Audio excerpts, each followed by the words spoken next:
നടിയെ ആക്രമിച്ച കേസ് പുതിയ വഴിത്തിരിവിലേക്കാണ് ഇപ്പോൾ എത്തിയിരിക്കുന്നത്. നടിയെ ആക്രമിച്ച ദൃശ്യങ്ങളടങ്ങിയ മെമ്മറി കാർഡ് അനധികൃതമായി പരിശോധിച്ചതിൽ പോലീസ് അന്വേഷണം ആവശ്യപ്പെടുന്ന ഹർജിയിൽ അങ്കമാലി മജിസ്ട്രേറ്റായിരുന്ന ലീന റഷീദിനെതിരെയാണ് ഗുരുതരമായ ആരോപണം ഇപ്പോൾ അതിജീവിത ഉന്നയിച്ചിരിക്കുന്നത്. മെമ്മറി കാർഡിലെ ദൃശ്യങ്ങൾ 8ാം പ്രതിയായ നടൻ ദിലീപിനും അഭിഭാഷകർക്കും അവർ തന്റെ ലാപ്ടോപ്പിൽ കാണിച്ചു നൽകിയെന്നും പ്രോസിക്യൂഷന്റെ നിർദ്ദേശം മറികടന്നായിരുന്നു ഇതെന്നും അഡ്വക്കേറ്റ് TB മിനി വഴി ഫയൽ ചെയ്തിരിക്കുന്ന ഉപഹർജിയിൽ ആരോപിക്കുന്നു.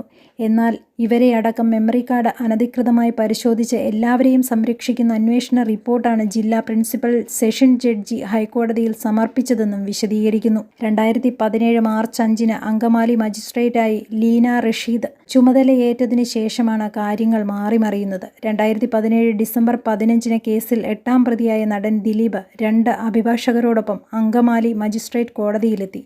അവർ നൽകിയ അപേക്ഷയുടെ അടിസ്ഥാനത്തിൽ മജിസ്ട്രേറ്റ് തന്റെ ലാപ്ടോപ്പിൽ നടിയെ ആക്രമിക്കുന്ന ദൃശ്യങ്ങൾ കാണിച്ചു. ദിലീപ് നൽകിയ അപേക്ഷയുടെ അടിസ്ഥാനത്തിലാണ് മെമ്മറി കാർഡിലെ ദൃശ്യങ്ങൾ കാണിച്ചതെന്ന് അങ്കമാലി മജിസ്ട്രേറ്റ് നൽകിയ മൊഴി അന്വേഷണ റിപ്പോർട്ടിൽ രേഖപ്പെടുത്തിയത് തെറ്റും നടപടി ആവശ്യപ്പെടുന്ന പെരുമാറ്റ ദൂഷ്യവുമാണ്. അങ്കമാലി മജിസ്ട്രേറ്റ് കോടതിയിൽ വെച്ച് ദിലീപിന്റെ അഭിഭാഷകർ ദൃശ്യങ്ങൾ കണ്ടുവെന്ന് അന്വേഷണ റിപ്പോർട്ടിൽ രേഖപ്പെടുത്തേണ്ട ആവശ്യമേ ഉണ്ടായിരുന്നില്ല.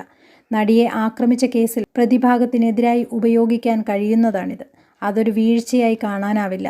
ഇത് ജുഡീഷ്യൽ ഓഫീസറുടെ നിഷ്പക്ഷതയിൽ സംശയം ജനിപ്പിക്കുന്നതാണ്. അങ്കമാലി മജിസ്ട്രേറ്റ് പെൻഡ്രൈവും മെമ്മറി കാർഡും സ്വന്തം കൈവശം സൂക്ഷിക്കുന്നുവെന്നത് റിപ്പോർട്ടിൽ തന്നെ വ്യക്തമാണ്.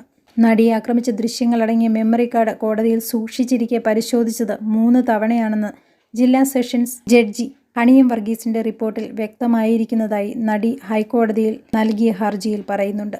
2018 ജനുവരി 9-ന് അങ്കമാലി മജിസ്ട്രേറ്റായിരുന്ന ലീന റഷീദാണ് പരിശോധിച്ചത്. 2018 ഡിസംബർ 13-ന് ജില്ലാ സെഷൻസ് കോടതിയിലെ സീനിയർ ക്ലാർക്ക് മഹേഷ് മോഹനും പരിശോധിച്ചു. കോടതിയുടെ അനുമതിയോടെയായിരുന്നു ഇത്. ഈ 2 പരിശോധനയിലും തെറ്റില്ല എന്നാണ് റിപ്പോർട്ട്.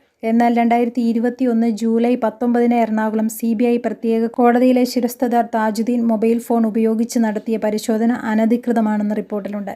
എന്നാൽ നിലവിൽ തുടർ നടപടികൾ ആവശ്യമില്ലെന്നും ആക്രമിച്ച കേസിലെ വിചാരണ പൂർത്തിയായ ശേഷം തുടർ നടപടികൾ മതിയെന്നാണ് റിപ്പോർട്ടിൽ പറയുന്നതെന്ന് നടിയുടെ ഹർജിയിൽ വിശദീകരിക്കുന്നു. CBI കോടതിയിലിരിക്കെ മെമ്മറി കാർഡ് അനധികൃതമായി പരിശോധിച്ചപ്പോൾ അന്വേഷണം നടത്തിയ ജഡ്ജിയായിരുന്നു അവിടെ ന്യായാധിപ ചുമതലയിലുണ്ടായിരുന്നതെന്നും ഹർജി ചൂണ്ടിക്കാണിക്കുന്നു. മെമ്മറി കാർഡിന്റെ ഹാഷ് വാല്യൂ മാറിയെന്ന ഫോറൻസിക് ലാബ് റിപ്പോർട്ട് പുറത്തു വന്നതിനെ തുടർന്ന് നടി നൽകിയ ഹർജിയിലായിരുന്നു ഹൈക്കോടതി വസ്തുതാന്വേഷണത്തിന് ഉത്തരവിട്ടത്. ജില്ലാ സെഷൻസ് ജഡ്ജി അന്വേഷിക്കണമെന്നായിരുന്നു ഉത്തരവ്.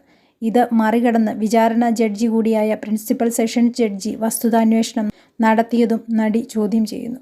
മെമ്മറി കാർഡ് അനധികൃതമായി പരിശോധിച്ചവരെ രക്ഷിക്കാനാണ് റിപ്പോർട്ടെന്നും പോലീസിന്റെയോ വിദഗ്ധരുടെയോ സഹായം തേടാതെ അന്വേഷിച്ച് തയ്യാറാക്കിയ റിപ്പോർട്ട് നിയമപരമായി നിലനിൽക്കുന്നതല്ലെന്നും ഹർജിയിൽ പറയുന്നു. ജില്ലാ സെഷൻസ് കോടതിയിലെ senior clerk Mahesh memory card വീട്ടിൽ കൊണ്ടുപോയി പരിശോധിച്ചുവെന്നും ആരോപിക്കുന്നു. ജില്ലാ സെഷൻസ് കോടതിയുടെ പരിഗണനയിലുള്ള കേസ് വിചാരണയെ ബാധിക്കാത്ത വിധം അന്വേഷണം നടത്താൻ ഉത്തരവിടണമെന്നാണ് ആവശ്യം.